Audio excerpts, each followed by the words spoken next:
स्थानिक स्वराज्य संस्थांच्या निवडणुकांसंदर्भातली आजची सुनावणी पुन्हा एकदा लांबणीवर गेली आहे। येत्या शुक्रवारी सुप्रीम कोर्टात या संदर्भातील पुढील सुनावणी होणार आहे। पुढील तारखेपर्यंत निवडणुका जाहीर करू नका असे आदेश आज सुनावणी दरम्यान कोर्टाने दिले आहेत। अनेक जिल्ह्यातल्या स्थानिक स्वराज्य संस्थांमध्ये 50% आरक्षणाची मर्यादा ओलांडण्यात आली आहे। तेलंगणात 50%ची मर्यादा पार केल्याने उच्च न्यायालयाने ताशेरे ओढले होते आणि त्या पार्श्वभूमीवर राज्य निवडणूक आयोगाने तेलंगणामधल्या निवडणुकांना स्थगिती दिली होती। त्यामुळे आता गुरुवारी सुप्रीम कोर्टात महाराष्ट्राबाबत काय निर्णय होतो याकडे सर्वांचं लक्ष लागलंय।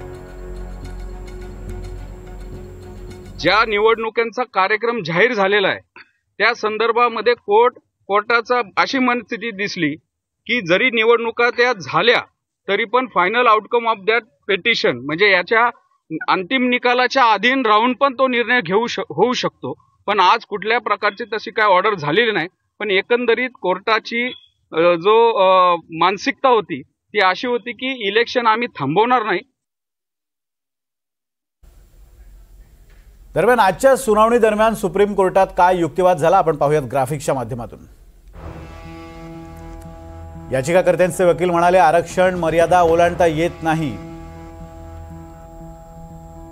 ट्रिपल टेस्ट घ्यावी लागते असंही ते म्हणाले।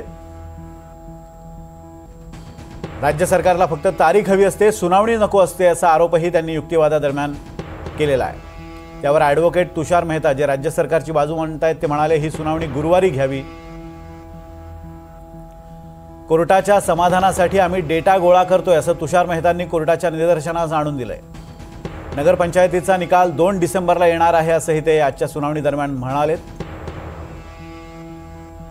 त्यावर याचिकाकर्त्याचे वकील म्हणाले प्रत्येक वेळेला सरकार अशीच तारीख मागते। सरन्यायाधीशांचं त्यावर निरीक्षण होतं की पुढील तारखेपर्यंत कोणत्याही निवडणुका जाहीर करू नका। राज्य सरकारचे वकील त्यावर म्हणाले 57 जागांवर नगरपालिका आणि नगरपरिषद आरक्षण मर्यादा पार झाली आहे। 50% ही आरक्षणाची लक्ष्मण रेषा आहे, ती ओलांडता येणार नाही याकडे याचिकाकर्त्याच्या वकिलांनी लक्ष वेधलं। 157 ठिकाणी आरक्षणाची मर्यादा ओलांडली जाते असाही मुद्दा याचिकाकर्त्याच्या वकिलांनी मांडला। त्यावर सुप्रीम कोर्ट असं म्हणालंय की आम्ही सध्या कोणतेही महत्त्वाचे निर्देश देत नाही आहोत, मात्र लोकशाहीच्या प्रक्रियेचं आणि नियमांचं पालन केलं पाहिजे अशी अपेक्षा सुद्धा सुप्रीम कोर्टाने व्यक्त केली आहे।